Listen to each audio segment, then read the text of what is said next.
जय गुरुदेव। अनंत कोटि ब्रह्मांड नायक सदगुरु भगवान के श्री चरणों में कोटि कोटि वंदन, कोटि कोटि प्रणाम। सभी को हर हर महादेव, शंभू शंकर, जय बाबा की। और सभी को बहुत बहुत आशीर्वाद है। आज समय मिला है। कुछ पिछली बार जो कहा आप सब लोगों ने बहुत ही ध्यान से सुना उनको, तो उनके जो पिछली बार कहा था कि जो चीज़ लिखेंगे मैं आपके प्रश्न वगैरह कुछ है तो मैं इस वाले अमृतवाणी में देख लूँगा।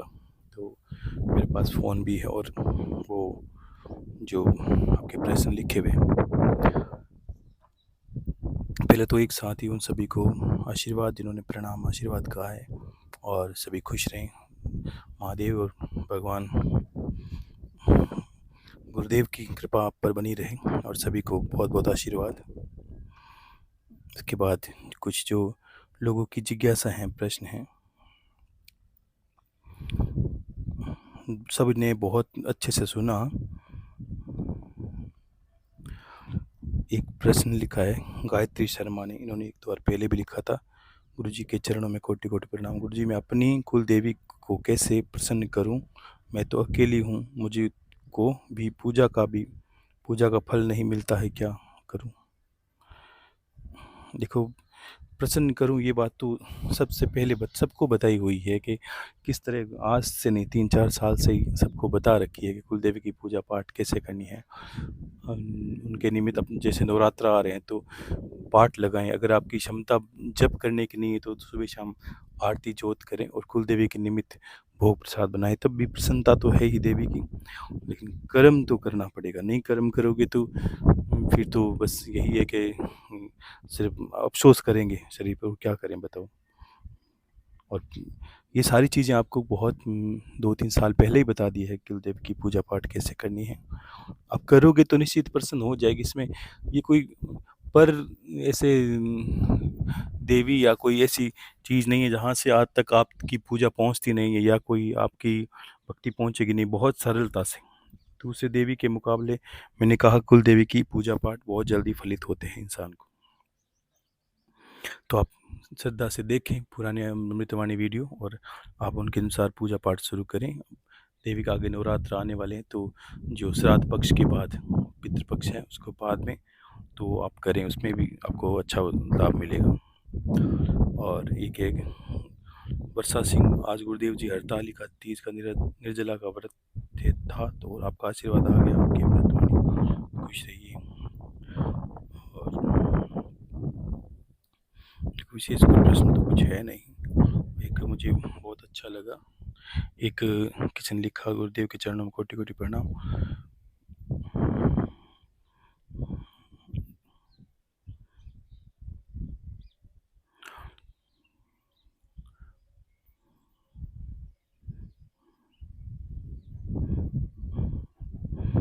वीना शर्मा, हे गुरुदेव, मेरी परम सत्ता मेरे गुरुदेव, आपके चरणों में कोटि कोटि प्रणाम। बाबा रामदेव जी को, मैंने आपको कोटि कोटि प्रणाम।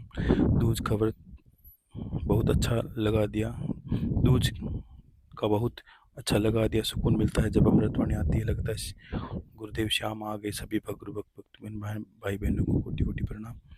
बिना भारद्वाज रेवाड़ी से, देखो ज़्यादातर तो इसी तरह के हैं आपकी, और कुछ प्रश्न मुझे इसमें लगे नहीं। एक लिखा है वेद लीला जी, और ये गुरुदेव आपके चरणों में कोटि कोटि प्रणाम। जो आपकी पिछली अमृतवाणी सुनते हुए जो फूंक आपने मारी वो सीधे अंदर गई और चेहरे पर अपार प्रसन्नता आ गई। चेहरे पर अटूट विश्वास है आप पर, मेरे सारे काम हो जाते हैं आपकी कृपा से। जय गुरुदेव। बिल्कुल, बहुत बहुत आशीर्वाद है, बहुत खुशी हुई ये जानकर। देखो, आप जब गहनता से अध्ययन करोगे या जब मान लेते हैं ना, तो इसका विज्ञान का प्रमाण भी आपको बताऊंगा। विज्ञान क्या सोचता है, हम तो ज्ञान के आधार पर करते हैं सब चीज़ें, लेकिन विज्ञान भी किस तरह चलता है। बहुत खुशी हुई, खुश रहिए। गुरुदेव मेरे एक आशी यादव, गुरुदेव मेरे पास आपका कॉन्टेक्ट नंबर नहीं है, मुझे व्हाट्सएप पर कुछ पूछना था। देखो फ़ोन वगैरह व्हाट्सएप इसमें कम चला पाता हूँ। मेरे आप समझ सकते हो कि सुबह 4 बजती है और शाम को 11 बजे तक पता ही नहीं चलता कि कब दिन होता है, कब रात होती है। ऐसी ऐसी दिनचर्या है मेरी। और आप इस पे ही लिख दिया करो। और एक लिखा है हुक्म सिंह, गुरुदेव के चरणों में कोटि-कोटि प्रणाम। गुरुदेव आपका शब्द शब्द इस दास के लिए अमृत तुल्य है। स्वामी आपकी अमृतवाणी मैंने ध्यानपूर्वक सुनी। स्वामी हमारे जीवन का सुख दुख अवचेतन मन ही है। आपकी सदा ही जय हो, खुश रहिए। एक लिखा है दीप्ति भारद्वाज, जय गुरुदेव आपके श्री चरणों में कोटि-कोटि प्रणाम। गुरुदेव जी के चरणों में कोटि-कोटि प्रणाम। गुरुदेव जी, जब जीवन आप ही का है कि आपने आपने इसे बनाया है, हमने तो बिगाड़ लिया था अपने हाथों से। आपने ईश्वर को देखने की दृष्टि ही बदल दिया, इसलिए सृष्टि भी तो हमारे लिए पूरी बदल गई है। एक शिष्य की सामर्थ्य कभी नहीं होती कि वे अपने गुरु को ये बता सके कि गुरु ने उन्हें क्या दिया है। लेकिन गुरुदेव, अगर मैं अपने भावों को शब्दों में समेट दूं तो मैं बस इतना कह सकती हूँ कि मैंने साक्षात शिव को पाया है। आपको पाकर और इन सब के लिए इस सृष्टि को, इस परमात्मा को और आपको हृदय से धन्यवाद देते हूँ। आपने कहा था कि जब आध्यात्मिक मार्ग पर चलते हैं तो हमारी बहुत परीक्षाएं होती है। गुरुदेव, जीवन में तो कभी नहीं घटना, वह सब घट रहा है। अब डर नहीं लगता मुझे कि जो हो रहा है वह तो होता है। मैं दूसरों की जन्म पत्री देख कर भी ये कहती हूँ कि होगा वही जो पीछे करके आए हो और खुद भी भोग रही हूँ।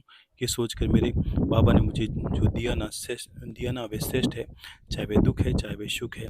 और इन सारे भाव के पीछे आप और दादा गुरुदेव मेरे साथ चल रहे हैं। गुरुदेव, जो अपने जो आपने 154 में नंबर की अमृतवाणी में समझाया और बताया, मुझे वो समझ में आया कि एक व्यक्ति के अंदर सब कुछ करने की क्षमता होती है, कि वे अपनी इस हर इच्छा को अपने हाथ से पूर्ण कर सकता है। और मैंने वे प्रैक्टिकल करके भी देखा करते। जब मैं पॉजिटिव सोचना शुरू किया तो चीज़ों को मैनिफेस्टो करते होते हुए देखा। मैंने ये समझ आया कि मुझे कि जो ऊर्जा है वही हमारे शरीर में से जो शब्दों से निकल कर वह संचालित करती है, वह सही मार्ग की ओर ले जाती है। हर एक व्यक्ति की पूजा भिन्न भिन्न होती है, लेकिन ऊर्जा वही जड़ और चेतन मिलकर पूर्ण करते हैं। मेरे अंदर, आपके अंदर और दूसरों के अंदर, सबके अंदर ही वही क्षमता है। लेकिन हमें परिश्रम से अपने पॉजिटिव एटीट्यूड से चीज़ों को संचालित करना आना चाहिए।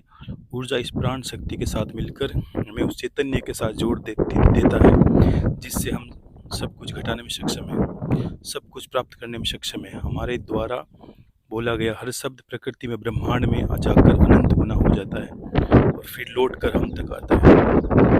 मैंने अपने जीवन में मगर किंतु परंतु देखें कि सोचे कि ये सारे शब्द निकलने शुरू किए हैं और मैं सफल हो रही हूँ। मेरे जीवन का संकल्प ही मैं बदल दिया है। अब मैं ज्ञान के माध्यम से लोगों के जीवन में अंधकार मिटाना शुरू कर चुकी हूँ और अपने दादा गुरुदेव का नाम रोशन करूँगी। इसमें कहीं नहीं हूँ, इसमें मैं कहीं नहीं हूँ, क्योंकि मैं तो बस सही बताऊँ आपके शिष्य हूँ और कुछ नहीं हूँ। जीवन में पॉजिटिव होकर सही है फॉर्मेशन देकर जब हम ब्रह्मांड की ऊर्जा को अपने ऊर्जा के साथ संतुलित करते हैं तो सब कुछ घटाने में सक्षम है। मुझे यही समझ आया। मैं तो इतना जानती हूँ, मैं पिछले दिनों में अमृतवाणी सुनने के बाद रात को ये सोचकर आज मुझे गुरुदेव के दर्शन करने हैं और सच में गुरुदेव आपकी कृपा से दर्शन हुए।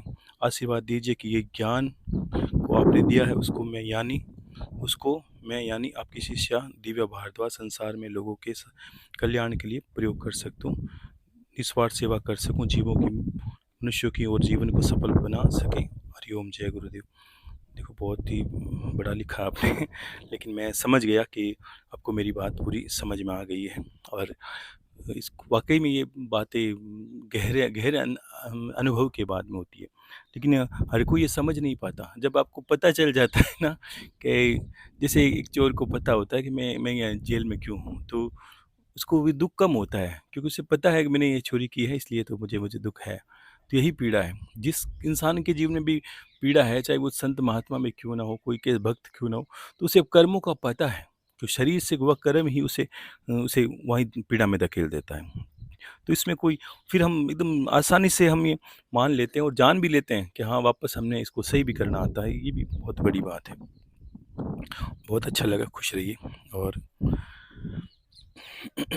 एक है ब्रजेश्वर देसवाल जी, परम पूज्य गुरुदेव श्री चरणों में कोटि कोटि प्रणाम। गुरु जी हर वक्त 1000% सब सत्य है। जैसा हम सोचते हैं वैसा ही जीवन में समय बनता है। 2010 में मैंने ये सब भक्ति मार्ग में देखा है। आपके हमारे जीवन में आने से एकदम जीवन बदल गया।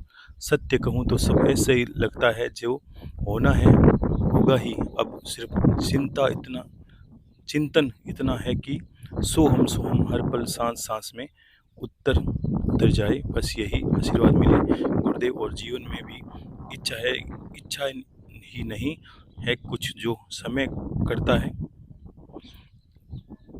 अनुकूलता से। सबका स्वागत है और सब बहुत अच्छा है। बस आपने गुरु की प्रिय शिष्य बन जाएं और गुरु के बताए हुए मार्ग पर मेरा जीवन निकल जाए। बस यही महादेव से इच्छा है। गुरुदेव को भी सपने में कई बार देखा। आपको सपने में रुद्र की माला मुझे गुरु माता को हाथों से थी, जो मेरे को हाथ में पहनने के लिए कहा। मैंने आपकी माता श्री गुरुदेव, आपके भ्राता श्री और बहुत से घर के सदस्य सपने में देखे, जैसे कि मैं किसी भंडारे में आपके घर पहुंची हूँ। इस सपने को मैं हर पल अपने चिंतन में रखती हूँ। बहुत अच्छा लगता है गुरुजी, परम प्रणाम। शब्द बहुत छोटा है, पता नहीं क्या आपको अर्पण करूं। बस मन के भाव आंसुओं में निकल जाते हैं। खुश रहिए। हाँ, चिंतन ऐसा किया है जैसे दर्शन की कामना की है। ये तो वही बात हुई, मेरा शस्त्र मुझ पे प्रयोग करना होगी। अच्छी बात है। ये कह रही हैं कि वे, मुझे इतना समझ में आया कि इतना कह रही है, सारी बातें इनको समझ में आई और फिर ये चिंतन करती है कि ये मेरे घर पे आई और जैसे लग रहा है कोई भंडारा चल रहा है खाने का। देखो, चिंतन अगर चरित्र में बदला तो निश्चित ही ऐसा ही होगा ही, सबके साथ ही होगा, इसमें कोई दो राय नहीं है। इंसान अपना काफ़ी चीज़ें हैं, उनका निर्णय खुद करके वैसा करवा ही लेता है। और एक है ज्योति प्रकाश जी, खुश रही। जय गुरुदेव, आपके श्री चरणों में कोटि कोटि प्रणाम वंदन। मैं बस इतना बोलना चाहती हूँ कि आपकी कृपा से सब ठीक है, लेकिन दादा गुरु की कृपा से जिन रिश्तों ने मुझे आईना दिखा दिया, मेरी असली औकात मुझे दिखा दी, उनके लिए बस यही चाहूँगी कि सब खुश रहें। मैं सिर्फ अपने दादा गुरु की, अपने कृष्ण के बारे में सोचना चाहती हूँ, क्योंकि मरने के बाद तो कोई रिश्ता काम नहीं आने वाला।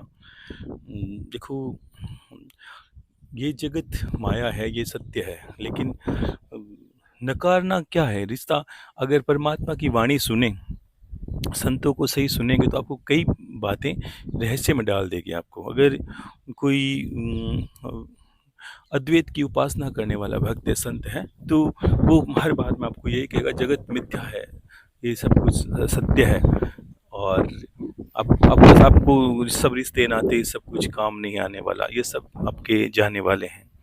वो भी बात सही है, लेकिन और वही भक्ति का मार्ग आप देखोगे तो वो कहेंगे हर किसी के अंदर परमात्मा है, चाहे घर का हो चाहे बाहर का हो।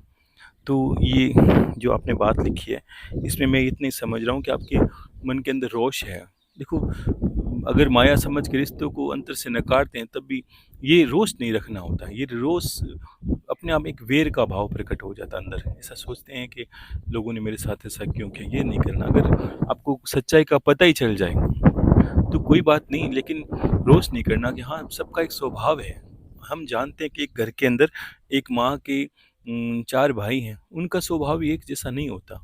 उनकी एक माँ के चाहे 3 बेटियाँ हैं, सबका स्वभाव एक जैसा किसी का नहीं होता।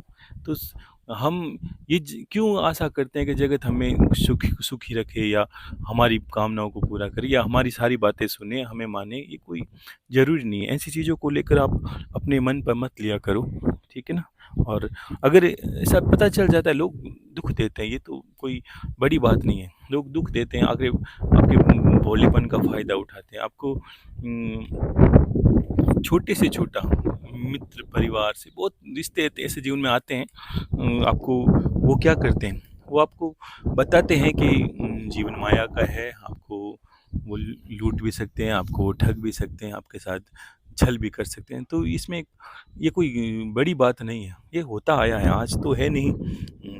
जिन चारों युगों का प्रमाण है, तीनों युगों में पहले भी छल ठग, परिवार में द्वेष हुआ नहीं। भगवान राम के परिवार में द्वेष हुआ, तभी तो उनको वनवास जाना पड़े। तो इसमें कोई बड़ी बात, उन्होंने माता कैकेयी से क्या कहा?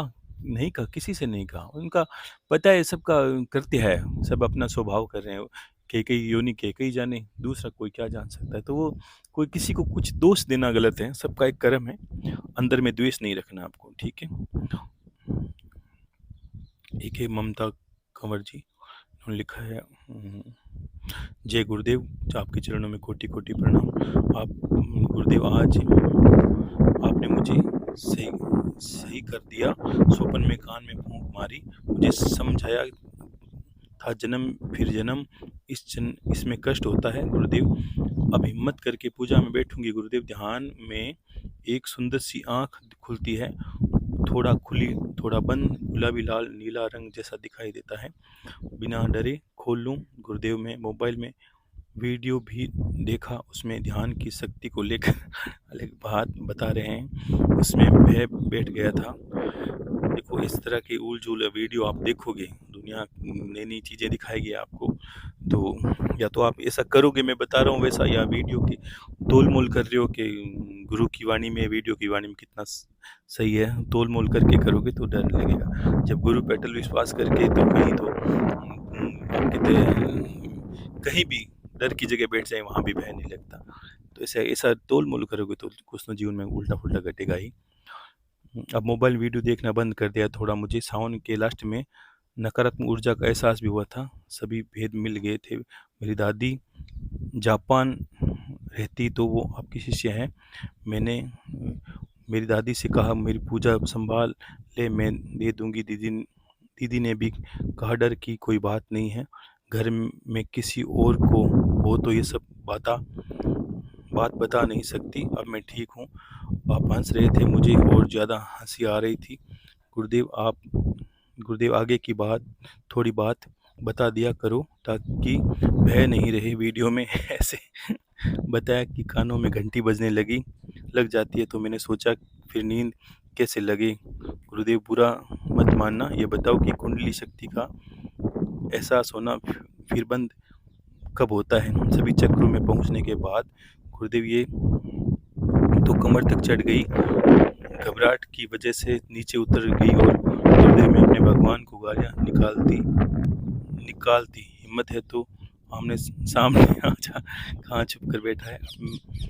अब हिम्मत मुझे दिखानी पड़ेगी, आपका कहना मानूंगी, फिर वीर भाव से पूजा में बैठूंगी। सावन के अनुभव बहुत अच्छे थे, मैंने व्हाट्सएप पर मैसेज भेजे, गुरुदेव सर स्पर्श एकदम बच्चे जैसा कर रही है सारा। देखो, चीज़ें हैं, चीज़ें आपने ये देखा कि ये कह रही हैं भगवान को, देखा इस जैसा भाव बना लेंगे ना, कुंडली शक्ति में क्या होता है, तो आप थोड़ा सा जो प्रेम से, श्रद्धा से, विश्वास से और समर्पण भाव से ध्यान में जाना होता है। जो समर्पण से क्या होता है कि मेरा समर्पण है मेरे गुरुदेव के चरणों में, अब जो घटता है वो गुरु जाने। इतना कह के समर्पण करते हैं, तो वो, क्योंकि हम समर्पण लेंगे ना साथ में, तो वो शुरू में ही बताया था, कुंडली या कोई जब भी ऐसी जागृति, इसको आप कुंडली के उदाहरण बार बार उलझ जाओगे। आप ये समझो, चेतना की जागृति, चेतना की अवस्था, ऊपर उठना, एक आप चेतना बढ़ना, ये समझो कि, लेकिन जैसे जैसे जागृति होगी ना, तो हम जो विचार लेके चले जाएंगे अंदर, वो विचार वो घनत्व में कर देगी। समझे? जैसे आपने भय लिया और हम फिर ध्यान में बैठ गया, भय तो लिया, लेकिन कोई बात का भय है, हमें कोई डर है और हमने फिर ध्यान या उपासना शुरू कर दिया, सोहम करना शुरू कर, तो हमारा अंदर का जो भय है, वो जप और वो ध्यान हमारा अनंत गुना कर देगा। हमें नींद में भी भय लगेगा, उठते बैठने भय लगेगा, पता नहीं क्या हो जाए, पता नहीं कौन दिख जाए रात को, कोई प्रेत आ जाए। इसमें कोई नकारात्मक शक्ति नहीं आती। ऐसा नहीं कि कोई चुड़ैल आ गई, कोई डायन आ गई या कोई प्रेत आ गया, ऐसा कुछ नहीं होता है। इसके अंदर इतनी सी है कि जो भाव, इसलिए पहला क्या कहा कि सोहम करते हैं, सांसों को गहरा सुनते हैं, कुंभक करते हैं, तब क्या होता है कि हम मन शांत होता है, मन शांत होते ही एकदम स्पष्टता हो जाती है हमारी। फिर गहरे मन से आपको सबको ये बताया कि गुरु को प्रणाम करो, इष्ट देवता को प्रणाम करो, फिर ध्यान में उतरो धीरे धीरे और विश्वास से पूर्ण से। हमारी जागृति बढ़ानी है, ना कि हमें भय बढ़ाना। अगर काम के विचार ज़्यादा प्रकट हुए और फिर ध्यान करना शुरू किया अचानक से, तो वो काम के इतने गहरे भाव बढ़ा देगा, आप कामातुर हो जाओगे पागलों की भांति। तो नींद में, स्वप्न में आपको गलत दृश्य दिखने शुरू हो जाएंगे। अगर भय लेके चले गए तो फिर रात को आप बोलोगे गुरुदेव पता नहीं क्या हुआ, लेकिन भय लग रहा है, डर लग रहा है, रात को उल्टे पुल्टे सपने आने। वो क्यों? वो हमने ऐसी ऊर्जा को छेड़ दिया है, वो हमारे चीज को अनंत गुना कर देता है। देखने के लिए चमत्कार है, अच्छे से सुनो। अगर वो हर चीज को अनंत गुना कर देता है और हमने वो कामना की, हे भगवान मेरी जो भक्ति है वो अनंत गुना बढ़े, मेरा तुम्हारे चरणों में समर्पण बढ़े, गुरु के चरणों में समर्पण बढ़े, मैं परम ज्ञान में लिप्त हो जाऊं और ज्ञान की वर्षा हो मुझ पर, चेतना मेरी उच्चतम शिखर पर हो। अगर ऐसी सी भावना लेके चले गए तो सोचिए वो आपके साथ क्या करेगा। और अच्छे करने वाले जिन्होंने बोला अभी कि मुझे ऐसे ऐसे दर्शन हुए, तो उनकी चेतना वहां तक उन्होंने वैसे भाव रखे और वो ऐसी तरंगों को छेड़ देते हैं जिससे अनंत गुना वो बढ़ जाती है, तो दर्शन वाली सारी चीजें आपकी स्पष्टता हो जाती है। ये बहुत आसान हो जाता है फिर दर्शन करना। ठीक है, तो इसको मैं अमृतवाणी में और अच्छे से कहूँगा, लेकिन बच्चों जैसी हरकतें भी नहीं करनी है आपको।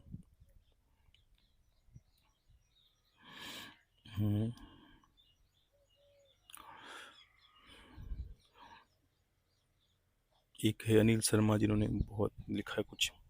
गुरुदेव मेरी एक बात समझ नहीं आ रही कि पिछले 5 वर्ष से गुरु मंत्र रात दिन सोते जागते करता हूँ, आपकी छवि मेरे अंदर रहती है, किसी भी भगवान या इष्ट की पूजा करता हूँ फिर भी आपके दर्शन और छवि हमेशा बनी रहती है। जब गुरु मंत्र चलता है तब मुझे किसी चीज़ से भय या डर नहीं लगता, लेकिन आपके आदेश अनुसार सोहम या कोई और अन्य मंत्र करता हूँ तो भय लगता है, लेकिन आपकी पूजा या गुरु मंत्र करता हूँ तो ऐसा लगता है मेरे अंदर कोई बहुत बड़ी शक्ति चल रही है और मन बहुत प्रसन्न रहता है। भले ही शेर से, सर्प से या किसी से भी लड़ सकता हूँ, लेकिन किसी और की पूजा करता हूँ तो अंदर में डर बना रहता है। गुरुदेव ये क्या है? मैं अपने आप में आप पहले से आपसे इस संबंध में निवेदन किया है। गुरुदेव सोहम करने की कोशिश करता हूँ, लेकिन ज़्यादा मेरे अंदर ओम नाद बहुत अच्छे से चलता है, लेकिन आप सोहम का बोलते हैं। गुरुदेव ये बात कि इष्ट की या किसी और की पूजा करता हूँ तो न तो पूजा सफल होती है, न गुरु मंत्र से, और गुरु मंत्र से वंचित हो जाता हूँ। गुरु मंत्र मेरे पास 3800 रुपये की अकाउंट में नहीं रहते हैं, लेकिन आपकी कृपा से एकदम, एक मेरे दोस्त ने उन्होंने मुझे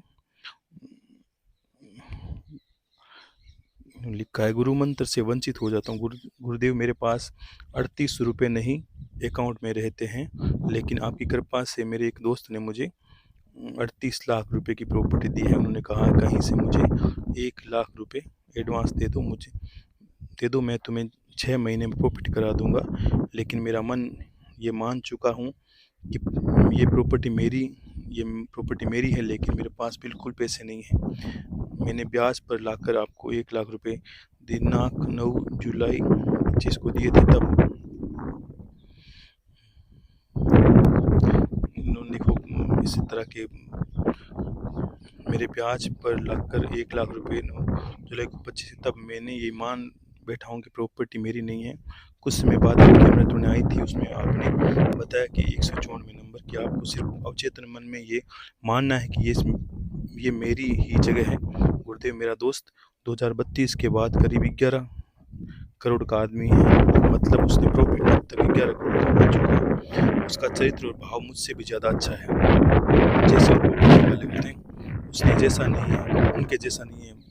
गुरुदेव कंठ और गायत्री के निमित्त कुछ समय बाद मैं सेवा करूँगा, तभी अभी थोड़ा समय ऐसा चल रहा है, आपकी कृपा हो जाए तो गुरुदेव एडवांस तो दिया है, बस आपका आशीर्वाद कृपा कर दीजिए।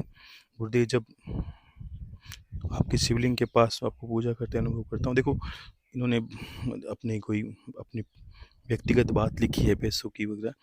देखो इन ये बात मुझे तो इससे तो आप बताओ मुझे समझ में आए कि नहीं ऐसा लेन देन आपका, लेकिन मैं समझ रहा हूँ आपने कोई लेन देन आप कर रहे हो तो आप सोचते हो कोई बड़ा अच्छा करने का सोचते हो।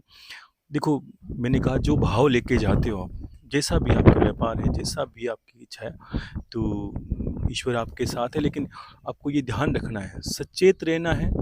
सचेत का अर्थ क्या है? जागृत रहना है। जागृत में क्या है कि होश कभी कभी क्या होता है कि जागृति क्या है? अभी इसको एक थोड़ा-सा समझेंगे। आप बहुत एक तो सकारात्मक रहो कि हाँ, मेरे लिए ये ईश्वर ने अवसर भेजा है, मैं इसको सुअवसर बनाऊँगा और मैं अच्छे से मेहनत करूँगा। अगर को मैं समझ नहीं पा रहा हूँ कि आप क्या करने वाले हो व्यापार, या जो भी आप व्यापार शुरू करने वाले हो, किसी मित्र के साथ ऐसा है मान लीजिए आप, तो अब मैं यही कहता हूँ कि आप सकारात्मक रहो और पूर्ण एकदम सकारात्मकता से भर जाओ और ईश्वर का अवसर मानकर उसको करो और मेहनत करो, विश्वास करो। छल कपट आपके अंदर नहीं होना चाहिए। ना तो पेस कभी कभी क्या होता है, सचेत रहने का अर्थ क्या है कहते हैं, देखो काफ़ी संत आपने देखा कि स्त्रियों के चक्कर में मारे जाते हैं, काफ़ी संत ऐसे देखे पैसों के चक्कर में मारे जाते हैं। इसका कारण क्या है कि घर बार त्याग के भी वो अपने एक जीवन को नियंत्रित नहीं रख पाए। अपने पैसे सामने आपने देखे नहीं कि आपके अंदर लालच कपट भरा, या स्त्रियां या पुरुषों को देखा नहीं आपके अंदर भोग प्रकट आ गया। तो ये कितनी गलत चीज़ें हैं। ये चीज़ें नहीं होनी चाहिए जीवन में। पहले तो खुद पर विश्वास करो और एक अच्छे चरित्र का आप अपने चरित्र का निर्माण अच्छा करो और जो भी करते हो सकारात्मक से एकदम सकारात्मक हो जाओ आप। फिर कोई व्यापार है जो भी आप करना चाहते हो करो, ईश्वर का आदेश मानकर करो, ईश्वर आप में पूर्ण सफलता दे और खुश रहिए। मैं यही कहना चाहता हूँ। बाकी ये मैं इस तरह थोड़ा समझ नहीं पाता हूँ आप जिस तरह लिखते हो, बाकी जो भी आप कहते हो मैं भावना से समझ रहा हूँ। आप कोई व्यापार या कोई मित्र के सहयोग से कुछ करना चाहते हो जिसमें ईश्वर आपको सफलता दे, ऐसा आशीर्वाद है। खुश रहिए, लेकिन सचेत रहना है। कभी कभी बड़े पैसों का जब लाखों का जब कारोबार हो तो इंसान को थोड़ा सचेत रहना ज़रूरी है, होश रखना ज़रूरी है कि मुझसे कोई गलत कदम ना उठ जाए, दुनिया मुझ पे लांछन ना लगाए या मेरा कहीं गलत लोगों में नाम ना आए। बस यही बात है। बाकी ईश्वर की कृपा आप पे बनी रहे और आशीर्वाद है कि भगवान आपका मंगल करें। खुश रहिए।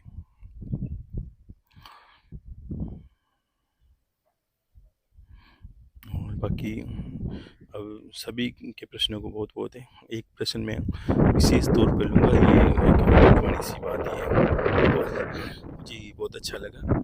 ये आपकी बहन है प्रीति जी चौधरी, ये लगता है बहुत पढ़ी लिखी है।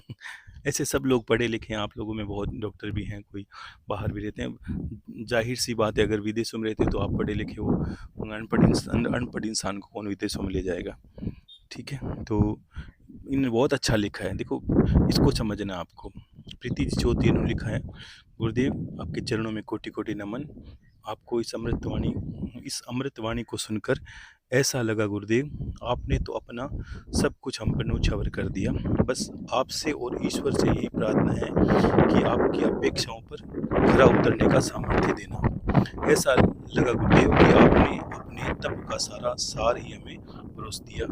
हम कितने भाग्यशाली हैं कि आपने ऐसी विद्या हमें प्रदान की। इससे सब कुछ प्राप्त किया जा सकता है। मैंने इससे जो जाना गुरुदेव की सारा खेल विचारों का है और इससे हमें अपने अंतःकरण को शुद्ध करने में कर सकते हैं। ये सारा संसार ऊर्जा में है और जैसे हमारे शब्द और हमारे विचार आपकी सबकी अपनी एक तरंगे हैं। जब तक हम जैसी तरंगों को छोड़ते रहेंगे वैसी ही ऊर्जा को हम आकर्षित करेंगे। बहुत अच्छी बात है, इसको इस लाइन को इतना अच्छा सा समझ लो आप कि जैसे हमारे विचार होंगे ना वैसी ही चीज़ें हम आकर्षित करेंगे। कैसे? दुनिया में एक विचित्रता देखी, जो जैसा है उसकी संगत वैसी है। जैसे कोई शराबी है तो उसके पास कोई संत नहीं है, उसके पास वो कोई शराबी ही मिलेगा। कोई नशा पता करने वाला है, कोई गलत संगत, उसके पास वैसे ही लोग इकट्ठे हो जाते हैं। यानी उसके शरीर की जैसी तरंगे होती है।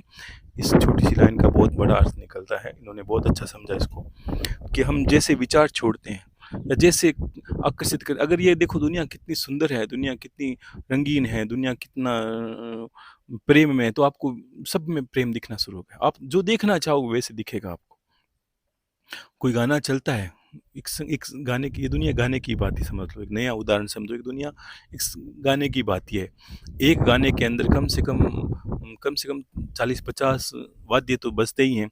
लेकिन आपने कभी गाने के शब्दों को ध्यान दिया तो आप गाने को ध्यान दोगे। अचानक आपको कोई ढोलक की आवाज़ आपने कभी गौर नहीं की, कभी आपने देखा नहीं मंजीरा बज रहा है, लेकिन जब भी आप उसको सुनना चाहोगे तो उस गाने से एकदम बारीकी सब बातें, उसके संगीत को हटाकर आप मंजीरा को सुन सकते हो। जैसी तरंगों को आप सुनना चाहो या छेड़ना चाहो, आकर्षित करना चाहो, आप कर सकते हो। बहुत अच्छी चीज़ इन्होंने लिखी है। गुरुदेव, मैंने इसको जितना आपसे समझा उसके अनुसार मुझे लगता है कि जब समान आवृत्ति की दो तरंगे आपस में मिलती हैं तो उनका आयाम बढ़ जाता है, और जैसे उसकी ऊर्जा बढ़ जाती है और स्थिर तरंग का रूप ले लेती है। बिल्कुल, बहुत बहुत बढ़िया लिखा इन्होंने, कि एक समान की दो तरंगे, जैसे हम क्या करते हैं, वो एक मंत्र करते हैं, ओम नमः शिवाय। अब भगवान शिव के स्वरूप से ही, या उनके स्वरूप में जो तरंगे निकलती है, उनकी तरंगों की तरफ हम आकर्षित होते हैं। और हमने समान आवृत्ति की लिखी, मतलब एक जैसी दो तरंगे होती है ना, उनको जब टकराती है तो एक आयाम का रूप ले लेती है। जैसे दो बिजली की तारें, जब आप छुओगे तो जब करंट होता है तो उसका जो प्रकाश बनता है, वैसी घटना इन्होंने लिखी है, बहुत अच्छी लिखी है इन्होंने। उनका आयाम बढ़ जाता है और जैसे उसकी ऊर्जा बढ़ जाती है और स्थिर तरंग का रूप ले लेती है, जैसे हमारे अंदर भी स्थिरता आती है। बिल्कुल जैसे हम जब कोई मंत्र कर रहे हैं तो उसकी ऊर्जा या तरंगे और जो हमारे विचार हैं उनकी तरंगे, उनकी ऊर्जा सब समान रूप में कार्य करती है। तो जो तरंगे, उसकी ऊर्जा बढ़ जाती है तो हमारी ऊर्जा बढ़ जाती है। जब आध्यात्मिक मार्ग में आगे बढ़ते हैं, मैंने इस अमृतवाणी में जितना समझा गुरुदेव, मैंने कहा। मुझ में कहीं भूल हुई तो क्षमा करना गुरुदेव। आपका एक एक शब्द अमृत के समान है, और हम इतने भाग्यशाली हैं कि इस अमृत का पान हम करते हैं। बस इतनी कृपा बनाए रखना गुरुदेव कि सदा ही इस कल्याण के मार्ग पर अग्रसर रहे। जय गुरुदेव। खुश रहिए। उन्होंने बहुत अच्छी चीज़ लिखी है। देखो कितनी समझदारी की बात इन्होंने आज की है। ऐसे समझदार सब, लेकिन कुछ चीज़ों को समझना होता है कि वाकई में कितनी बारीकी से मैंने कहा शब्दों को पकड़ना है आपको। बहुत कुछ घटता है। अभी हम देखते हैं, एक प्रश्न निकाल लेते हैं। आपने मान लो नहीं किया, मैंने एक प्रश्न, मैंने खुद में अमृतवाणी सुनी और मैंने एक प्रश्न बनाया। किस तरह कि अगर ऐसा होता है गुरुदेव कि जब हम सोचते हैं वैसा होता है, हम सकारात्मक सोचें, तो अगर कोई चोर है, पापी है, लुटेरा है, वो अगर अच्छा सोचें कि मैं भगवान की भक्ति करूंगा, मैं ऐसा करूंगा, मुझ में अच्छा होगा, या पापी इंसान है सोचते, और क्या वो भगवान को प्राप्त कर लेगा? क्योंकि तो पापी है। अब ये बात बिल्कुल गलत हो जाती है। यहाँ जाके ये नियम यहाँ लागू नहीं होता, क्योंकि पापी और कुकर्मी इंसान जल्दी से ईश्वर की प्राप्ति नहीं कर सकता, चाहे वो सकारात्मक सोचे। लेकिन आप यहाँ एक ये विज्ञान समझो, जब हम कोई भी कृत्य करते हैं, जब कोई भी कर्म करते हैं, चाहे पूजा, घंटी बजाना, पूजा पाठ करना, मंत्र जप करना, और ये सांसारिक कार्य भी, जब हम किसी का भला करते हैं, किसी को सुख देते हैं, किसी को दया, धर्म, दान, ये जो भी हमने किया, उसके प्रतिफल में हमारे पास कुछ तरंगे आती है आशीर्वाद के रूप में। वो तरंगे हमें अच्छा सोचने पर विवश करती है, वो तरंगे हमें गलत कार्य करने के लिए ये भी विवश करती है। जैसे कोई अगर संत है, उसने जीवन भर अच्छी तरंग इकट्ठी की है, अच्छी ऊर्जा में रहा है, सकारात्मक रहा है, पूजा पाठ, भक्ति, संतों की शरण, या भक्ति जैसा भी रहा, वो परिवार में ग्रस्त में या जैसा भी रहा, वो अच्छा रहा बस। और अचानक से उसने अगर कोई गलत कार्य किया तो वो चैतन्य है, वो जानता है मुझसे गलती हुई है, मुझे ऐसा नहीं करना चाहिए। वो गलत तरंग को तुरंत पकड़ लेगा और जानता है ये मेरा सही नहीं कार्य। और वो क्यों कि वो जो उसकी सकारात्मक तरंगा है उसको नकारात्मक रास्ते में जल्दी से जाने नहीं देगी, और ठीक इसके विपरीत ये होता है, कोई चोर, लुटेरा, डाकू है, कोई नीच अधर्मी है, अगर वो सकारात्मक सोचे कि मैं अच्छा बन जाऊँगा, आइंदा ऐसा नहीं करूँगा, लेकिन वो उसकी जो नकारात्मक तरंगे हैं, वो उसको जो सकारात्मक चीज़ें हैं, उसको सोचना नहीं देगी। उसके अंदर सदा पाप का भय लगे रहेगा। क्यों? कि अगर कैसे तरंगे? अगर आपको भूख लगी, आपने किसी को मार के जीव-जंतु को खाया है, तो उसकी जो तड़पने की हया है, देखो, अगर मानते हो कि तंत्र-मंत्र होता है, बिल्कुल होता है। अगर किसी को खाया-पिलाया होता है क्या? होता है। तो सोचो, आपने तो स्वयं किसी को मार के खाया, उसकी तड़फ की जो ऊर्जा है, उस तक का तो आपने भक्षण कर लिया। अब उससे क्या होगा? उससे उससे भी रक्त बनेगा, उससे भी मांस, मज्जा, वीर्य, सब चीज़ें बनेगी जो शरीर में बनना चाहिए। तो उस पूरी उसकी जो नकारात्मकता है, उसका जो भय, उसका जो डर है, वो पूरे शरीर में आपके समा गया है। भोजन करने से, अन्न से जो चीज़ें बनती है, वही मांस मंदिर से बनी, वो सारे अंग-अंग में समा गई है आपके। तो वो इंसान चाह के भी अच्छा सोच नहीं सकता। इसलिए पूजा-पाठ, भक्ति हम करते हैं, तो हम खाने-पीने में संयम रखते हैं, क्यों हम चाहते हैं हमारे चारों तरफ सकारात्मकता रहे, और चारों तरफ सकारात्मकता रहने से इंसान स्वतः ही सिद्ध योगी बन जाता है। ध्यान रखना, आपको उल्टा लटकने की भी आवश्यकता नहीं, आपको नंगा रहने की आवश्यकता नहीं, आपको हिमालय में जाने की आवश्यकता नहीं, आपको लंबी जटाएँ कोई 10 फुट ज़मीन पे गिराने की आवश्यकता नहीं। अगर आपने रहस्य को जान लिया, नहीं तो कौल शास्त्र की बात ही यही होगा कि भगवान शिव ने कहा था ना, कि माता कहती है कि भगवान क्या जटाएँ बढ़ाने, तो भगवान शिव ने वो आंसर दिया था कौल शास्त्र में कि अगर देवी जटाएँ बढ़ाने होता तो रीछ भालू ने क्या जटाएँ नहीं बढ़ाई? तो ऐसा नहीं है। हाँ, बढ़ाते हैं, नियम उनका अपनी जगह है, किसी को हम ऐसा नहीं कहते क्यों बढ़ाइए, क्यों नहीं बढ़ाई। लेकिन कहने का अर्थ है कि अगर सिर्फ़ जटा बढ़ाने से नहीं होता, उसको रहस्य को जानने से, उसके कृत्य करने से, उसके जीवन को समझने से हमारे जीवन में बदलाव आता है। ये उनका सार है। ये ईश्वर पे कृपा क्या करता है कि हम अज्ञानी हैं, पहली बात, हम गुरु के शरण में जाते हैं, गुरु में मंत्र, विद्या, क्रिया, एक कर्म देता है, वो कर्म हम करते हैं, तो जैसे-जैसे हम ईश्वर की ओर रवाना होते हैं, देखो आज 5 वर्ष पहले आपने धीरे-धीरे एक शुरुआत की पूजा-पाठ से, बाहर कर्म करते-करते हम भीतर पहुँच गए। हमारा लक्ष्य भी यही है, हर इंसान का यही है, और जब तक वो बाहर ही रहेगा पूरे जीवन भर, तो वो कभी परमात्मा की प्राप्ति नहीं कर सकता।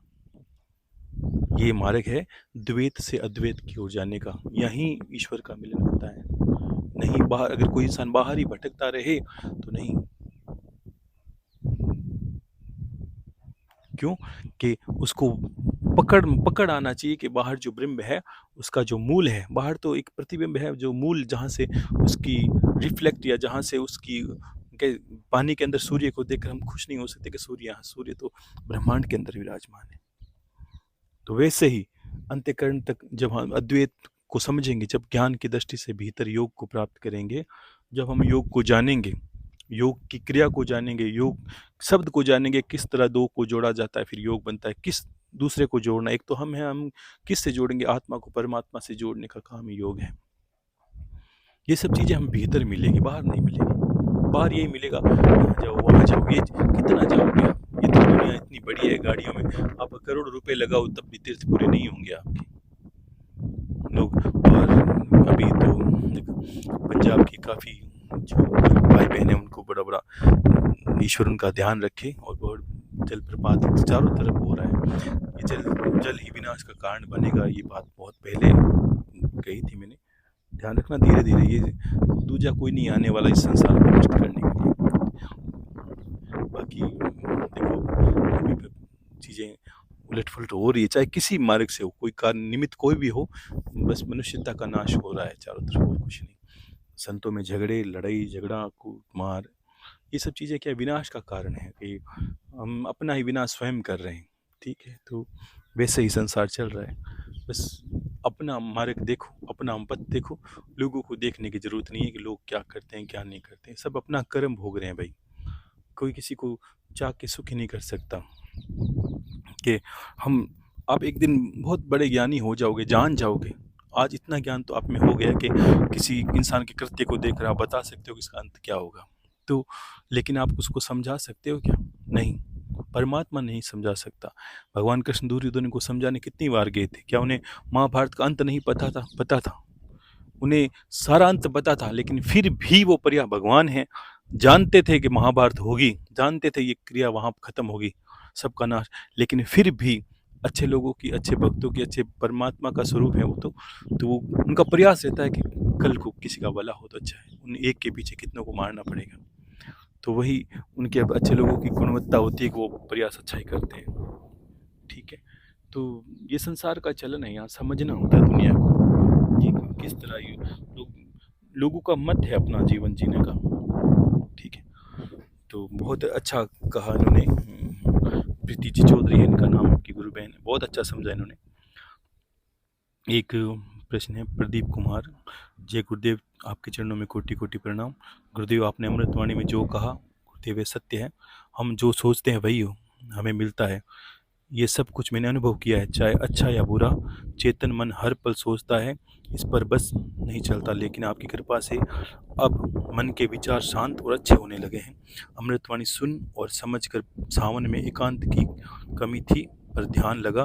गुरुदेव, जब भोले बाबा कैलाश के शिव परिवार के दर्शन हुए और ध्यान में आंखों के आंसुओं की धार नहीं रुक रही थी, आपके भी दर्शन हुए। आश्रम के हर बार आश्रम की सफाई, साफ सफाई और सजावट करती और ध्यान में रोती बहुत थी, थोड़ी देर के लिए सब कुछ भूल जाती। गुरुदेव, शिव मंत्र में बहुत गहरा मन लगता, डूब जाती तो 4 बार भी हुआ, एकदम झटका लगता है, फिर ध्यान नहीं लगता। मेरी इष्ट देवी माँ हैं, कभी कभी दर्शन होते हैं पर उनमें ही खो जाती हूँ। सावन में कई बार सपने में कष्ट आए, एक बार सारी धरती पलट गई, तूफान आया, मन जोत जला रखी थी। गुरुदेव, गणेश नाथ ने मुझे और मेरी जोत को कुछ नहीं होने दिया, हम बच गए, जोत नहीं बुझी। हर बार सपने में बुरा होने पर दादा गुरुदेव में रक्षा करते सामने आ जाते हैं। गुरुदेव, सावन में गायत्री मंत्र और शिव मंत्र हवन एक साथ सुबह के समय पूर्णिमा से एक दिन पहले संपन्न हुआ था।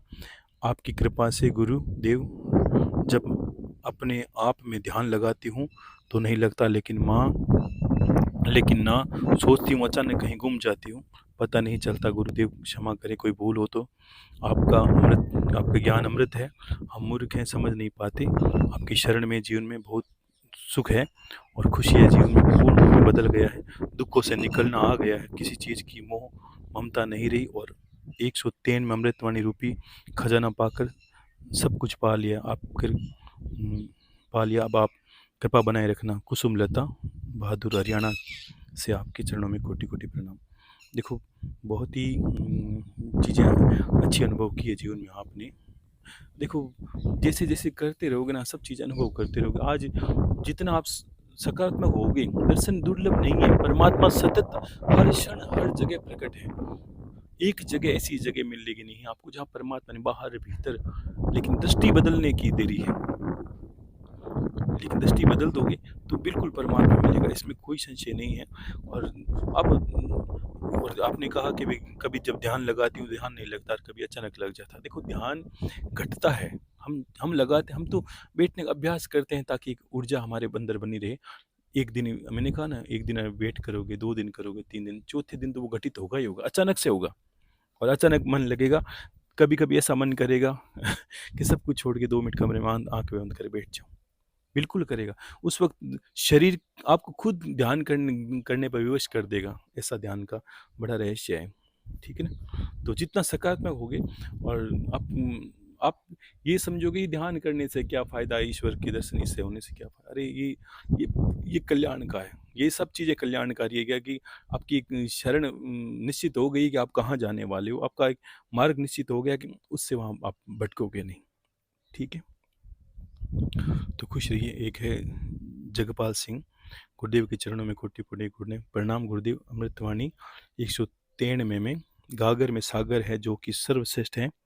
इस सावन में स्वपन में 27वें दिन मैंने देखा कि एक महात्मा कुछ लोगों से बात कर रहे हैं और मैं भी वही हूँ।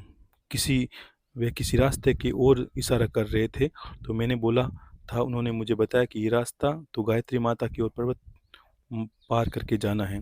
पिछले सावन में 29वां दिन गुरु दर्शन और 30वां दिन महात्मा के दर्शन हुए थे। शिवरात्रि पर विशेष दिव्य अनुभव, जैसे खुद का कोई अस्तित्व नहीं, सब कुछ शून्य है, शांति और आनंद, अंधेरा ही अंधेरा था। केवल 4 या 5 मिनट में जीवन का दिव्य और सर्वश्रेष्ठ अनुभव था। गुरुदेव, जो अभी नहीं हो रहा है।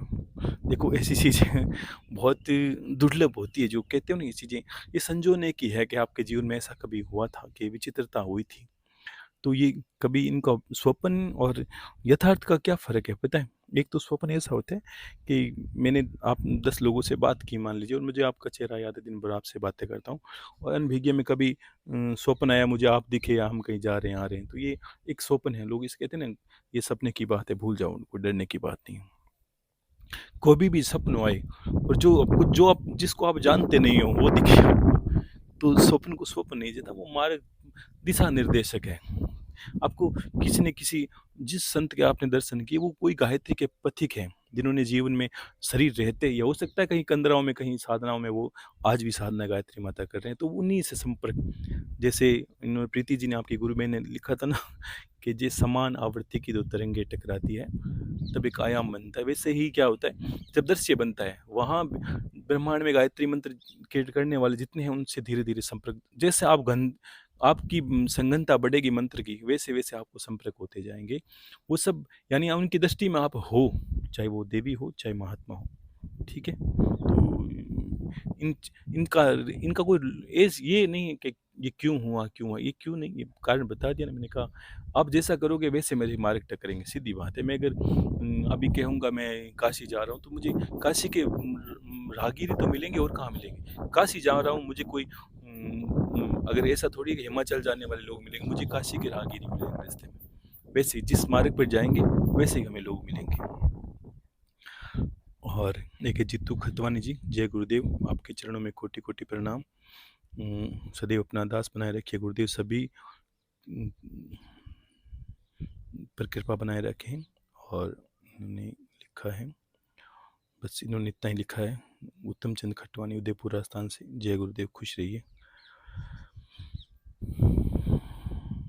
देखो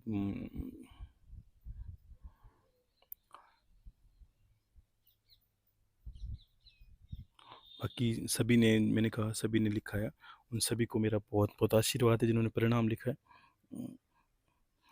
ठीक है।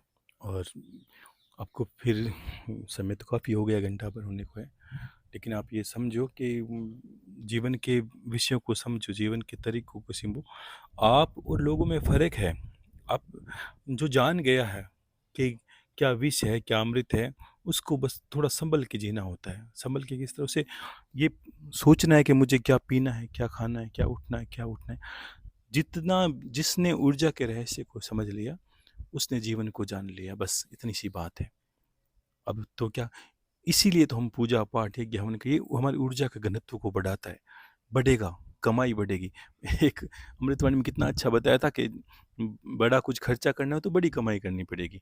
छोटे छोटे खर्चे तो मुझे, मान लो 100-50 रुपये खर्चते हैं, तो कहीं से आ जाते हैं, कोई डाल देता, नहीं तो मेरे पास होते हैं तो मैं खर्च दूंगा। अब मुझे 10-20-50 लाख चाहिए, तो मुझे कोई बड़ा इकट्ठा करना पड़ेगा, गुल्लक बनाना पड़ेगा, धीरे धीरे इकट्ठे करने पड़ेंगे, खर्चे बचाने पड़ेंगे, फिर जाके मेरा बड़ा काम होगा। वैसे ही आप सोचो, ऊर्जा का भी यही रहस्य है। जब आपको बड़ा काम लेना है, तो रोज़ ध्यान साधना से ऊर्जा इकट्ठे करते जाओ।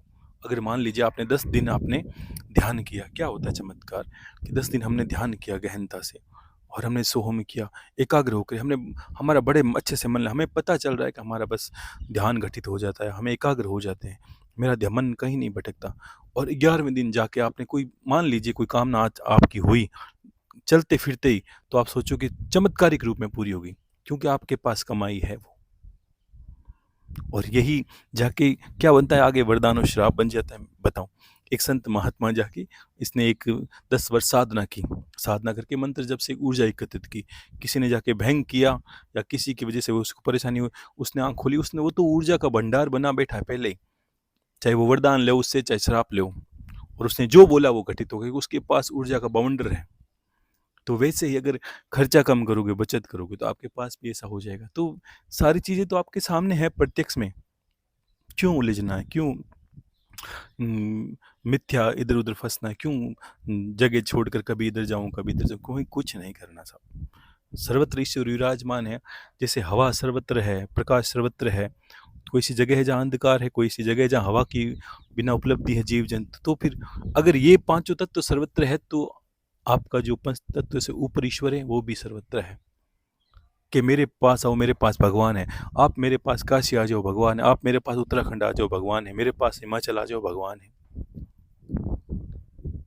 तो क्या यहाँ जाना नहीं, जाना होता है, लेकिन आप जिस रहस्य को जान के जाओगे ना, तो आपको फलित होगा। आपको पता है कि इस जगह पर इस तरह की ऊर्जा विराजमान है, वहाँ जाके मेरा ध्यान करूँगा तो ध्यान बढ़ जाएगा। इसलिए ये बात भी आपको बता दी पहले कि हम घर पे ध्यान करते हैं या पूजा पाठ करते हैं, 1 गुना फल मिलता है, क्योंकि घर पे सबकी ऊर्जा रहती है। कोई एकांत कमरे में हमने बनाया, वहाँ थोड़ा फल ज़्यादा मिलता है। कहीं गौशाला में ज़्यादा बन गया, कहीं गुरु जगह आश्रम में ज़्यादा फल मिल गया, कहीं मंदिर में ज़्यादा, क्योंकि जैसी ऊर्जा होती है हम वहाँ कनेक्ट हो जाते हैं। सीधी-सी बात है, इसमें कोई बड़ा तो है नहीं कि वहाँ जाके उसको अगर मैं बड़े महिमा से बताऊँ, उसका ये महिमा महिमा आपको समझ में आएगी नहीं। मैंने इसलिए छोटा करके बताया है। अगर मैं इस जगह क आपको पूरा ऋग्वेद पढ़ूँगा या पूरी गायत्री पुराण पढ़ दूँगा, तो आपको समझ में नहीं आएगा किस तरह से वो आप ऊर्जा बनती है, किस तरह से ये 24 अक्षर का मंत्र एक-एक ऊर्जा को एकत्रित करता है, किस तरह ये 24 अक्षर और भगवान शिव के जो महामृत्युंजय मंत्र के 33 अक्षर जाके मनुष्य का एक शरीर बनता है, बस यही विज्ञान है। तो यही भौतिक शरीर से जुड़ी चीज़ें हैं। गायत्री मंत्र ऊर्जा एकत्रित करता है, उससे सारी पूरी होने लगती है। और 33 अक्षर का मंत्र है भगवान शिव का, उससे हमारा सूक्ष्म शरीर बना है। रीढ़ की हड्डी में 33 ऐसे जॉइंट होते हैं हमारे, 33 देवता, 33 ही देवता हैं। कितना बड़ा लॉजिक है आपके अंदर। तो बाहर कुछ ढूंढ बाहर, ये ऐसी प्रक्रिया है। पहले इंसान, संतों ने सोचा, मेरा ऐसा मानना है कि संतों ने सोचा होगा, अगर हर पहले इंसान आज किसी को पकड़ो और मेरी अमृतवाणी सुना दो, जिसने कभी कुछ सुना ही नहीं है, किसको पता ही नहीं, तो आपको क्या बोलेगा? ये क्या है, मुझे तो कुछ समझ में नहीं आया, वो क्या बोल रहे हैं पता नहीं आपके गुरु। क्योंकि उसने पहली कक्षा नहीं पढ़ी, आपने पढ़ाई कर ली, इसलिए आपको समझ में आ गया। वैसे पहली कक्षा क्या थी? लोगों ने, संतों ने सोचा कि लोगों को कैसे बताएं कि भगवान शिव है, उनके सिर पे जटा गंगा चल रही है, उनके गले में नाग है, वैसे करता है, वैसे करते हैं, वो वैसे करते हैं, उनको समझ में आया। तो ऐसे मूर्ति बना दो, देखो ये भगवान शिव है, यहाँ सर टेको अपना, यहाँ पर पूजा करो, इनको जल चढ़ाओ, इनके साथ बैठो, इनके पास पूजा पाठ करो, मन लगाओ, ध्यान लगाओ। तो प्रारंभिक अति ज़्यादा जो बहुत मूड इंसान में, जो बहुत ढीठ है, इनको बिल्कुल समझ में नहीं आता, उनको एक मूर्ति दे दो, अब यहाँ बैठा रहो, आप कहीं जाना नहीं। तो क्या भ्रमण का कितने नाथ योगी, कितने जिन्होंने पृथ्वी की भ्रमण की, क्या उनके पास मूर्तियां साथ गले में लेके घूमे क्या? वो गए नहीं, वो तो जहाँ जाते हैं खड़ा बना देते, उन्हें पता है तो ईश्वर तो सर्वत्र विराजमान है, बैठने की जगह है, बस देरी है। तो उनको उनको आदर्श पुरुष मानते हैं, सुनते हैं लोग। उदाहरण तो तुरंत दे दें, कबीरदास जी ने ये कहा, गोरखनाथ जी ने ये कहा, उन्होंने ये कहा, लेकिन उदाहरण देने वालों ने, जिन्होंने वो किया, वो तो उन्होंने उनका जीवन का सार बताया और उस चीज को जाना, अनुभव किया। आज मैं यही कह देता कि आप बस पूजा पाठ को सब हो जाएगा, नहीं। मैं चाहता था कि आप मेरे शब्दों को समझ पिरो के एक माला बनाओ, फिर अनुभव खुद करो कि हाँ गुरुदेव, वास्तव में मुझे ऐसा अनुभव हुआ था, वास्तव में मुझे ऐसा लग रहा है कि प्रकृति का निर्माण ऐसा है। भगवान ज्ञान देगा। ज्ञान से क्या होता है? ज्ञान से हम दृष्टि को जान जाते हैं। क्या वो एक सोचो कि एक ज्ञान से डॉक्टर डॉक्टर है, ज्ञान से शिक्षक शिक्षक है, ज्ञान से इंजीनियर इंजीनियर है, वैज्ञानिक वैज्ञानिक है, ज्ञानी तो है, ज्ञान से गुरु गुरु है, ज्ञान से परमात्मा परमात्मा है। तो फर्क क्या है दुनिया में? ज्ञान का ही है। आप अर्जन भी ज्ञान का कर रहे हो, आप इस ज्ञान का उपयोग अलग अलग तरीके से कर सकते हो। अगर ज्ञान का उपयोग कमाई के लिए कर रहे हो तो आप शिक्षक बनो, नौकरी करो, पैसे कमाओ, कोई बात नहीं, लेकिन कर तो ज्ञान का उपयोग ही रहे हो ना।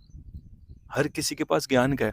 दुकान खोल के बेटा उसको ज्ञान है कि चीज़ें इसी तरह मिलानी। कोई, मैं बोलूँगा मुझे इस तरह चीज़ बनानी, वो बोलेगा ऐसे ऐसे करके यह चीज़ बना लो, बन जाएगी, उसके पैसे ले लिए।